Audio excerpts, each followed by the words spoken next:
MP হলে আমার এলাকার দুস্থ বা গরিব যে অসহায় ব্যক্তি আছে অবশ্যই প্রথমে আমি তাদের পাশে দাঁড়াবো।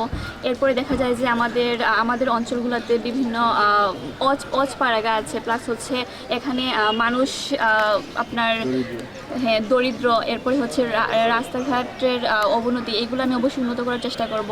মানুষ যে সুযোগ সুবিধা থেকে বঞ্চিত হচ্ছে আমি অবশ্যই তাদেরকে সেই রকম সুযোগ সুবিধা দিতে চেষ্টা করব। আমার সংসদ সদস্য হওয়ার পর যে প্রথম কাজটি আমার সুনামগঞ্জ 4 আসনের বিশম্বরপুর উপজেলা বিশেষ করে যে জনসাধারণ আছে তাদের মতামত নিয়ে তাদের সমস্যা অনুযায়ী আমার সমাধানের উদ্দেশ্যে কাজ করতে হবে। প্রথমে যদি আমি একজন এমপি হতাম তাহলে আগে আমাদের শিক্ষা ব্যবস্থার উন্নয়ন করতাম। আমি যদি এলাকায় এমপি হওয়ার সুযোগ পেতাম তাহলে জনসমুখের মাঝে সচেতনতা বাড়িয়ে তুলতাম, গ্রামে গ্রামে আমাদের প্রতিনিধি দিতাম যেন সবাইকে আইন বিধি এগুলি যেন সবাই জানাতে পারে এবং সবাই যেন দুর্নীতিমুক্ত হতে পারে। আমাদের যে সুনামগঞ্জ একটা প্রান্তিক জেলা, এখানে যাতায়াতের সুব্যবস্থা নাই।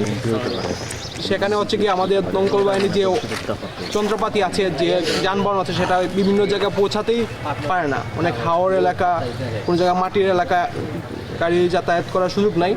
প্রথমত আমরা তাদেরকে অত্যাধুনিক যে যন্ত্রপাতিগুলো আছে সেগুলো ব্যবহার করে সেগুলোর ব্যবস্থা করতাম। তাদেরকে সেগুলো যাতে ঠিকমতো দক্ষভাবে পরিচালিত করতে পারে সেজন্য প্রশিক্ষণ প্রদান করতাম। তাদের নৌপথে এবং সড়ক পথে যাতে দ্রুত রেসপন্স করতে পারে সেজন্য ভালো ভেহিকেলের ব্যবস্থা করতাম।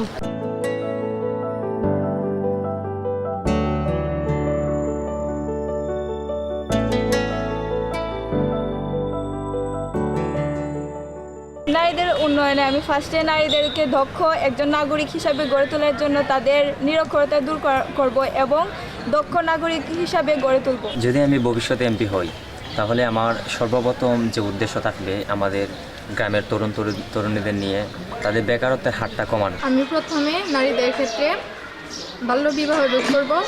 সাধারণত গ্রামের মধ্যে বাল্যবিবাহ হয়ে থাকে, আমি প্রথমেই এই বিবাহটা রোধ করতে চাই। প্রথমে নজর দিতাম শিক্ষা ব্যবস্থাতে। তারপর হাওড় এলাকার সবচেয়ে বড় প্রবলেম হচ্ছে আপনার ইনফ্রাস্ট্রাকচারগুলো সবচেয়ে ধ্বংসাত্মক অবস্থায় আছে। আমি রাস্তাঘাট উন্নয়ন করতাম, স্পেশালি এখানে হাসপাতাল স্থাপন করতাম। হাওড় এলাকার স্বাস্থ্য খাত সবচেয়ে ধ্বংসের মুখে, এখানে স্বাস্থ্য সেবা বলতে কিছুই নাই। তো আমি এখানে হাসপাতাল স্থাপন করতাম, চিকিৎসা সেবার মান উন্নয়ন করতাম এবং কৃষকদেরকে কৃষিক্ষেত্রে ভর্তুকির ব্যবস্থা করতাম। আমি এই আসনের সংসদ সদস্য হলে যারা শিক্ষা থেকে বঞ্চিত তারা খামারিতে ব্যবস্থা করে দিলাম না, হাঁস মুরগির খামার, যারা কর্মসংস্থান নাই তারা কর্মসংস্থান বৃদ্ধি করে দিলাম না।